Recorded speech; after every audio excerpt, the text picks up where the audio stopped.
GIT की smart class में आप सभी का स्वागत है। और एमएस एक्सेल की इस क्लास में आज हम पढ़ने वाले हैं बिल एंट्री के बारे में। देखिए, एक्सेल में अगर हम बिल एंट्री के बारे में बात करें तो जैसे कि अगर कोई प्रोडक्ट मैंने परचेज किया है, बहुत सारे आइटम को मैंने अगर परचेज किया है, तो उसकी हम एंट्री एक्सेल के सॉफ्टवेयर में कैसे करते हैं, उसका बिल हम एक्सेल की सॉफ्टवेयर पे कैसे तैयार करते हैं, वही आज की क्लास में सीखना है और जानना है। समझ में आ रहा है ना? तो जैसे कि यहाँ पे मान के चलिए, जैसे बड़े बड़े लेवल के जो बिजनेसमैन होते हैं, वो अपना क्या करते हैं, अपना जो भी आइटम वो सेल करते हैं उसके लिए वो एक अकाउंटेंट को हायर किए रहते हैं। और वही अकाउंट जो भी मतलब वो सेल करता है, तो वो अकाउंटेंट क्या करता है, उसका प्रिंटिंग करके आपको इनवॉइस आपको दे देता है। लेकिन अगर एक नॉर्मल बिजनेसमैन है जिनके पास उतनी कैपेसिटी नहीं है कि वो अकाउंटेंट को हायर कर सके, तो ये खुद ही अगर उनको एक्सेल की जानकारी है और वो खुद ही जो भी कस्टमर को प्रोडक्ट सेल किए हैं, तो उसकी एंट्री किस पे कर रहे हैं, एक्सेल की सॉफ्टवेयर पे करके, और तब जाकर के बिल आपको प्रिंट करके दे रहे हैं। इनके पास उतनी व्यवस्था नहीं है। तो जैसे कि ये कैसे अपना बिल एंट्री करते हैं, तो वही जो है एक्सेल में आज की क्लास में आपको सीखना है।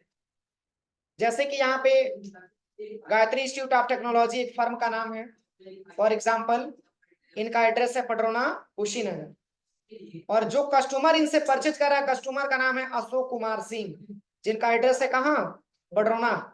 और इनका मोबाइल नंबर भी यहाँ पे मेंशन किया गया। मतलब ये ऐसे हमारे फर्म का नाम है जो बहुत सारे प्रोडक्ट को क्या करता है, सेल करता है। समझ में आ रहा है ना? जो बहुत सारे प्रोडक्ट को क्या करता है, सेल करता है। वो कौन सा प्रोडक्ट है, तो सब इलेक्ट्रॉनिक्स की मतलब प्रोडक्ट है। जैसे कि आपका कीबोर्ड है, माउस है, पेन ड्राइव है, स्मार्टफोन है, ये सारा का सारा सेल इन्हें करते हैं। और जो खरीद रहे हैं उनका नाम है क्या, अशोक कुमार सिंह, कस्टमर। अब ये गायत्री फर्म से क्या कर रहे हैं, सामान खरीद रहे हैं। तो आइटम का कोड भी होता है, आपने देखा होगा कोई आइटम परचेज करते हैं तो उसका अलग अलग कोड भी होता है। प्लस इसमें आइटम का नाम भी दिया है कि कौन सा आइटम परचेजिंग हो रहा है। जैसे कीबोर्ड ये खरीद रहे हैं 5 पीस, और पर क्वांटिटी का रेट है कितना, 1000 रुपये। तो 5 क्वांटिटी है तो मल्टीप्लाई तो करना पड़ेगा। तो मल्टीप्लाई करके ये वैल्यू यहाँ पे 5000 रुपये आया।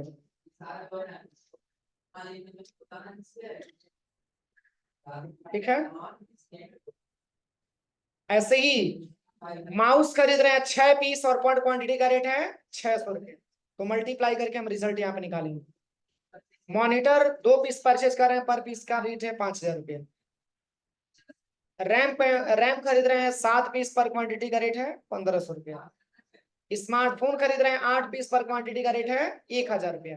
इसकी निकालने के लिए आप क्या करिएगा, टोटल अमाउंट निकालने के लिए सबसे पहले इक्वल करिए, क्वांटिटी को सिलेक्शन करेंगे, मल्टीप्लाई रेट, और इंटर बटन प्रेस करेंगे। ठीक है ना?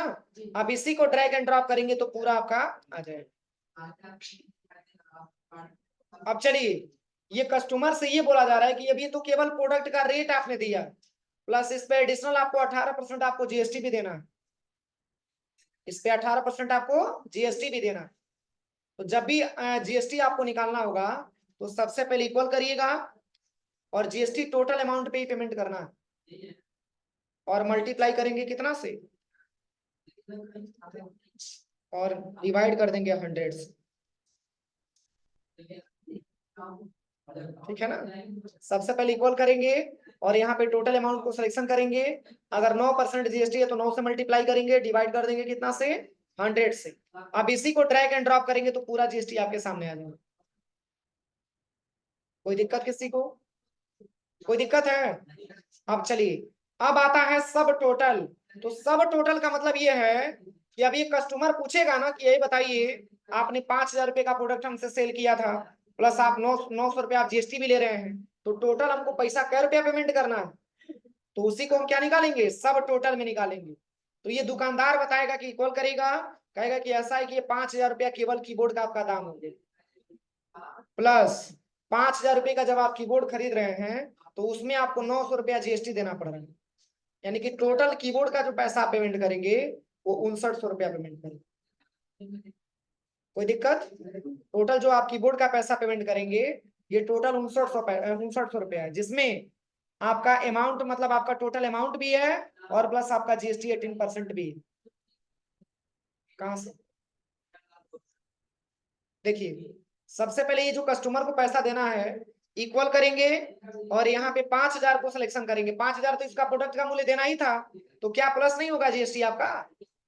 जीएसटी भी आपका प्लस हो जाएगा, तो जीएसटी 18% ले लेंगे। एंटर करेंगे तो रिजल्ट है सही है। अरे 5000 कस्टमर को देना था और 900 रुपया और एक्स्ट्रा दे रहा है, किसके लिए? जीएसटी के लिए। यानी कि टोटल इसको अमाउंट कितना देना है? 5900 रुपया।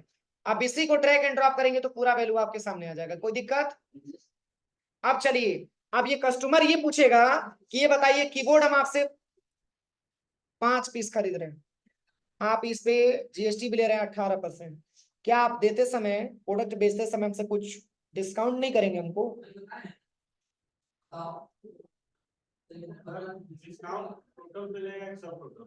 टोटल पे लगेगा। हाँ टोटल पे लगेगा।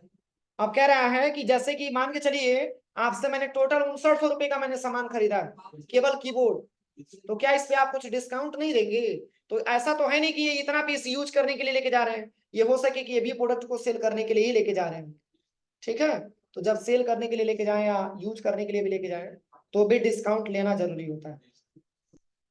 ठीक है, तो ये डिस्काउंट कैसे निकलेगा? 5%। तो इक्वल करिएगा और यहाँ पे 5900 को सिलेक्शन कर लीजिएगा और क्या परसेंट डिस्काउंट मिल रहा है? 5%। ऊपर लिखा भी है, कह रहा है दुकानदार कह रहा है कि चलिए कोई दिक्कत नहीं है, आपके हर एक आइटम में 5% का हम डिस्काउंट कर दे रहे हैं। आपके हर एक आइटम में 5% का डिस्काउंट कर दे रहे हैं। तो यहां से मल्टीप्लाई करेंगे 5 से, डिवाइड कर देंगे 100 से, आप एंटर करेंगे तो रिजल्ट आ जाएगा।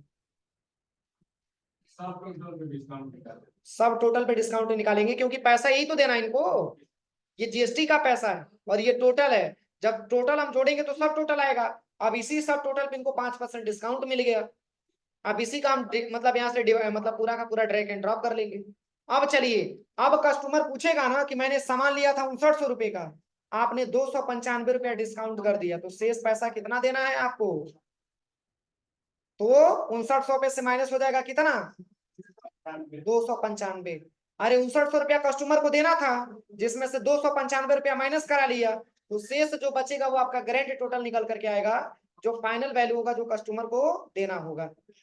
इक्वल करिएगा, सब टोटल को सिलेक्शन करेंगे और माइनस 295 ले लेंगे और एंटर करेंगे तो रिजल्ट आ जाएगा। कोई दिक्कत किसी को? आप इसी को ड्रैग एंड ड्रॉप करेंगे तो पूरा इंफॉर्मेशन मिल जाएगा। कोई दिक्कत किसी को? लेकिन इसमें बैच नंबर भी दिया है, जैसे आप प्रोडक्ट पे देखते होंगे कि बैच नंबर भी होता है, मतलब प्रोडक्ट के हिसाब से जो प्रोडक्ट आप खरीदते हैं, तो बहुत सारी ऐसी कंपनियां होती हैं जो बैच नंबर उसमें अंकित करके देती है। या फिर मान के चलिए कि कोई ऐसा प्रोडक्ट आप सेल कर रहे हैं जिसपे एक्सपायरी डेट वगैरह लिखा हुआ है, तो आप बैच नंबर के बगल में एक्सपायरी डेट भी बढ़ा सकते हैं। एक्सपायरी हो गया, एमएफजी डेट मतलब मैन्युफैक्चरिंग किस डेट का हुआ है। जैसे कि मान के चलिए कि ये तो नॉर्मल मैंने कीबोर्ड माउस के साथ आपको बताया, लेकिन अगर आ जाए दवाइयों का आइटम, तो दवाई का नाम लिखेंगे तो उसमें मैन्युफैक्चरिंग भी लिखना पड़ेगा आपको, एक्सपायरी भी आपको दिखाना पड़ेगा। तो ये टोटल आप मेंशन कर सकते हैं अपना बिल के हिसाब से देख करके। तो ये मैंने वैसे बस टाइप किया है, ये बैच नंबर, हर एक प्रोडक्ट पे बैच नंबर अलग अलग होता है। किसी को कोई प्रॉब्लम समझ में आया? चलिए फार्मूला लिख लीजिए। अरे मैंने इतना ही आइटम पे बनाया है, आप लोग ज्यादा आइटम पे बना करके ट्राई करिएगा। और कोई जरूरी है कि 5% आप ही निकालेंगे, आप 10% 20% पे ट्राई करिएगा, लेकिन तभी हो पाएगा जब फॉर्मेट आपको याद रहेगा तब। चलिए फार्मूला मेंशन कर लीजिए।